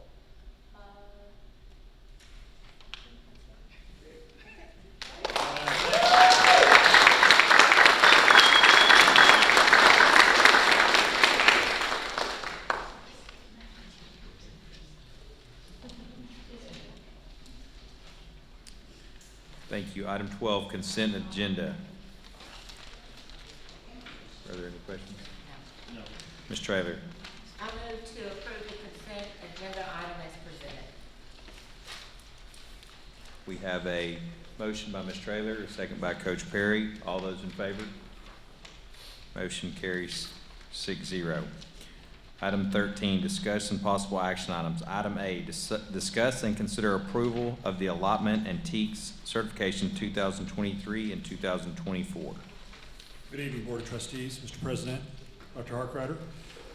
So what you have in your board packet is something we're required to do every year through Texas Education Code 34004 or 31004, and we are required as a district to certify annually to the State Board of Education and also the Commissioner that students have access to all the TEKS and instructional materials covering the TEKS and required for all subjects except for PE. So you have there in your packet are what we use in our district. And additionally, if this gets approved tonight, we are asking for action on that tonight, then we can access the ordering system through TEA called EMATS, where we can order materials for next year. So we are asking for action. I'll take any questions. Mr. Carson. I make the motion that we accept the superintendent's recommendation to approve the allotment and TEKS certification 2023-2024. We have a motion by Mr. Carson, a second by Mr. Jones. Is there any further discussion? All those in favor? Motion passes 6-0. Item B, discuss and consider approval of bid related to request for proposal RFP number 042423, Snack Bar, Willis High School. Good evening, Board. Dr. Harkrider. there's a need to upgrade the snack bar at Willis High School. We're gonna make it bigger so we can put out more food for the students. The scope of work would include removing the old one and putting the new one in. We created an RFP 042423 on April 10th, 2023, and the bids were due April 24th, 2023. We received 2 bids. We are recommending the bid to be awarded to Commercial Kitchens, and the amount needed for this project is $75,000. Motion, Mr. Jones?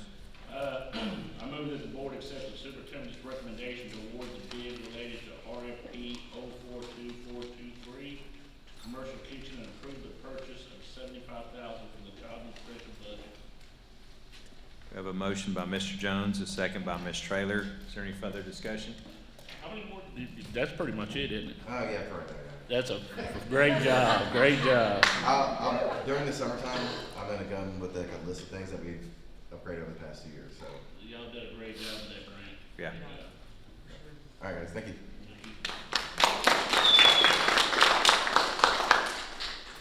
All those in favor? Motion carries 6-0. Item C, discuss and consider approval of purchase of additional software from Tyler Technologies.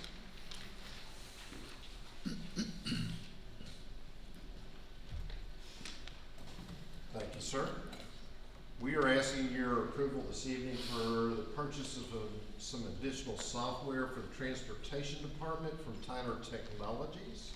Essentially, this software will provide us better tracking data for our students.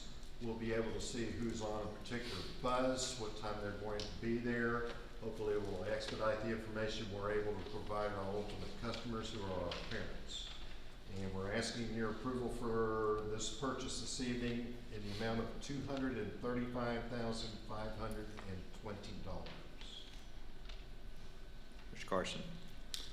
Move that the board accept the superintendent's recommendation to purchase the additional Tyler Technologies software for $235,520 from Function 34 for the Transportation Department. We have a motion by Mr. Carson, a second by Mr. Jones. Is there any further questions? I got a question. Yes, sir.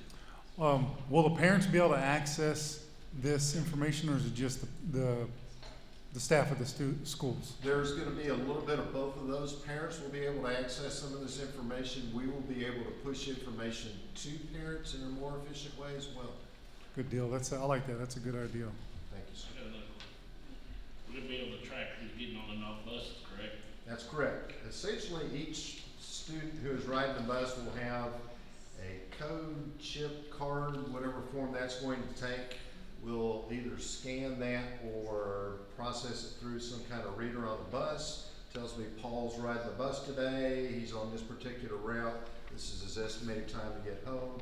So it's supposed to give you a little more real-time information on what's going on. I think that would be a big deal. Good deal. Yeah. No further questions? No, sir. All those in favor? Motion carries 6-0. Item D, consider and possible action item to determine the construction delivery method providing the best value for the middle school number 3 project and delegate authority to the superintendent for the procurement, including determination of the criteria, weight, and methodology. Thank you very much, sir. Essentially, the administration and the superintendent is recommending this evening that we pursue construction manager at risk as the construction delivery method. The one-step utilization of asking for requests for proposals as the method providing the best value for middle school number 3. Further, the superintendent will take all actions for the procurement, including work with council to prepare the criteria, weight of the criteria, methodology, the procurement package as a whole, and the publication thereof. So then the administration will review the process and propose a ranking of proposals to the board for consideration and possible action. So this is our next step on the way to middle school number 3. Mr. Carson. Move that the board determine that construction management at risk, one step utilizing a request for proposal, is the construction delivery of method providing the best value for middle school number 3 project, and delegate authority to the superintendent for the procurement, including establishment of criteria, weight, and methodology pursuant to statute and board policy. We have a motion by Mr. Carson, a second by Mr. Perry. Is there any further discussion? All those in favor? Motion carries 6-0. Item E, discuss and consider approval of instructional technology purchases over $50,000. Good evening, Board. Dr. Harkrider. We are looking to upgrade some of our instructional technology equipment. This is going to allow us to replace outdated equipment and allow us to continue to provide device equity across each campus as well as across the entire district. We're looking to replace 135 projectors across each or all campuses, 100 teacher laptops at Brabham and Lucas, and 85 student computers at the CTE Center. The overall cost of these projects are $297,226.90, and we are asking for your approval to move forward this evening. Ms. Traylor. I move that we accept the superintendent's recommendation for instructional technology purchases in the sum of $297,226.90 from Function 11 in the general fund. We have a motion by Mr. Traylor, a second by Mr. Carson. Is there any further questions? I have a question. Yes, sir. What happens to the old equipment? Do we have an auction or sell that off or something? There, we do have a process where we do have a recycler come in and take some away. Some of this we will keep on hand just as spares, Okay. just in case of something does go down, but the majority of it will, a recycler will take Okay. away. All right, thank you. How old is some of this equipment we're replacing right now? The CTE machines, those have been in since that building was built, since 2018. The teacher laptops, those are in that 3 to 4 year old cycle. And for some of these projectors, it kind of varies in years, but it's to the point to where we can no longer source parts to repair for them. So we can't get bulbs, we can't get filters, they're just dim, and we can't repair them. I understand. Yeah. Any further questions? All those in favor? Motion carries 6-0. Item F, discuss and consider approval of technological purchase over $50,000. Thank you, sir. Yes, we're looking to upgrade some of our servers and data storage that we use to provide access and functionality to our instructional resources and just to provide everyday support for technology use. We've recently run into situations to where that back-end server hardware is not meeting minimum requirements anymore. So these upgrades will allow us to meet those requirements, as well as give us the ability to scale our virtual server environment exponentially as we grow as a district as well. So the total cost of this project is $92,595.77, and we're asking for your approval this evening. Mr. Jones. I move that we accept the superintendent's recommendation for technology purchases in the amount of $92,595.77 from Function 53 in general fund. We have a motion and a second. Are there any further questions? All those in favor? Motion carries 6-0. Thank you. Item G, discuss, consider resolution authorizing the payment of $3,000 sign-on bonus for fully certified candidates hired as new EC-5 bilingual secondary math and secondary science teachers for the district within specified timeframes. Thank you, Mr. President, Board, Dr. Harkrider, Carol. As you know, not just here, nationwide, statewide, teacher shortage, there are some very critical areas that have shortages, bilingual teachers being one of those, science teachers, math teachers, very critical areas in shortage. Again, not just here, we're in competition with everyone else doing what we feel like we need to do. So thank you for what you've done prior to helping with some of these situations. But because of these areas where we are coming to you asking for a $3,000 sign-on bonus for bilingual, fully certified bilingual teachers, secondary math teachers, secondary science teachers. As you'll look through the resolution, there are some stipulations, some safeguards that we put in there to make sure that what's happening is happening the right way.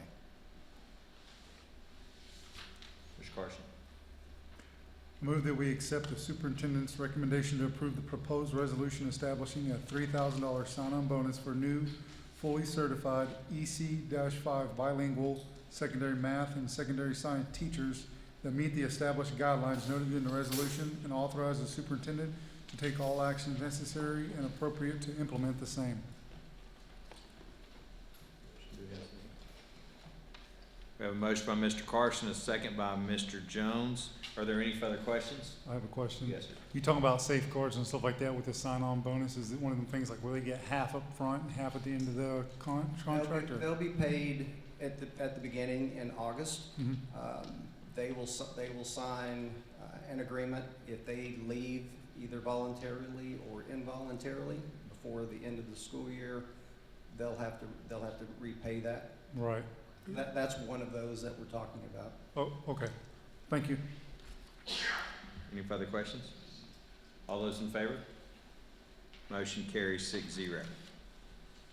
Item H, discuss and consider approval of adding additional personnel. Again, thank you. As we get into this time of year, we're projecting, looking at numbers for next year. We've gone through that. We've looked through.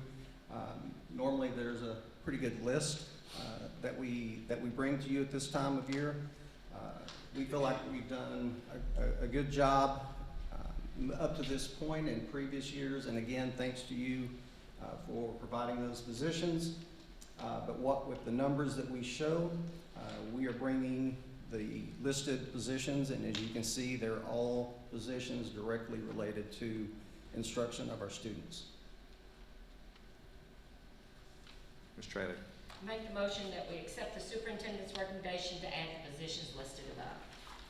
We have a motion by Ms. Traylor, a second by Mr. Jones. Are there any further questions? All those in favor? Motion carries 6-0. Item I, discuss and consider adoption of board operating procedures.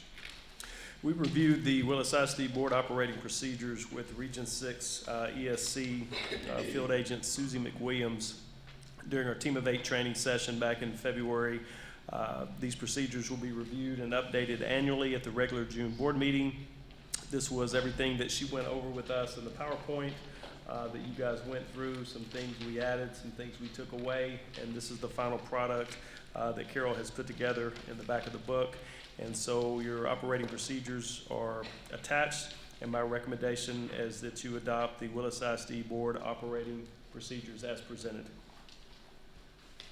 Mr. Carson. I move that we accept the superintendent's recommendation and adopt the Willis ISD board operating procedures as presented. We have a motion by Mr. Carson, a second by Coach Perry. Is there any further questions or discussion? All those in favor? Motion carries 6-0. Board member comments. Any comments? I have one. Okay. In honor of Teacher Appreciation Week, I just want to tell all the teachers that are still here present, we greatly appreciate you guys a lot. We know y'all are on the front lines every day. It does not go unnoticed. It's greatly appreciated. So thank you for what you do. Teachers are probably one of the most influential people in our students' lives besides their parents, coaches, or youth pastors. So thank y'all for what y'all do.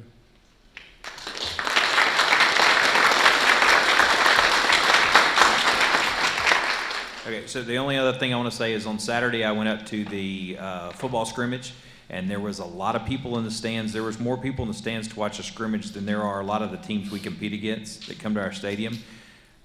Overall, I want to tell you that our stadium presents very well, and so those of y'all who voted a couple years ago for us to redo that field in turf, it's cutting down a lot on our maintenance. The kids are able to utilize it a lot, and we're using it for a lot of sports, band and everything, so I think it's great. But I want to tell you, if you hadn't been up there, go take a look at it because it presents very well for Willis ISD.